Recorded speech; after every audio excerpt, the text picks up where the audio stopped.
MotorWeek is made possible by Auto Value and Bumper to Bumper and TireRack.com.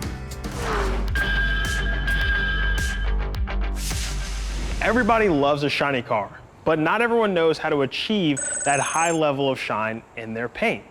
So that's when you have to call on the pros, like Brian here from Polish to Perfection. Brian, how can someone take their paint to the next level?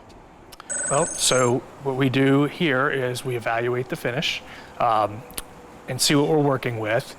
We measure the clear coat with our ultrasonic paint thickness gauge so we can determine how much clear is on, how much color, and how much primer. And then from there, we can decide, how much we have to work with to decide if we're going to use sandpaper or if we're going to use a buffing liquid and a pad to smooth the finish out.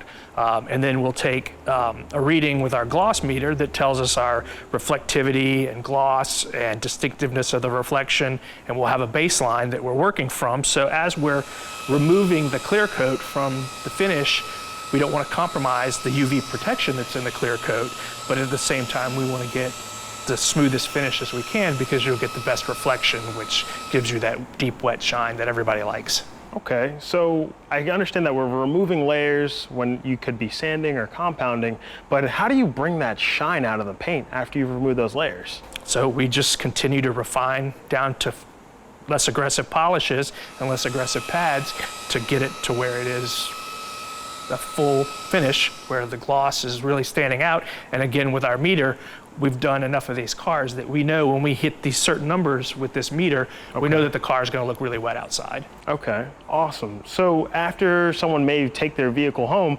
what's the best way that they can continue to protect their paint and protect that gloss? Okay, so what I tell people when the cars leave here is just try not to touch the car.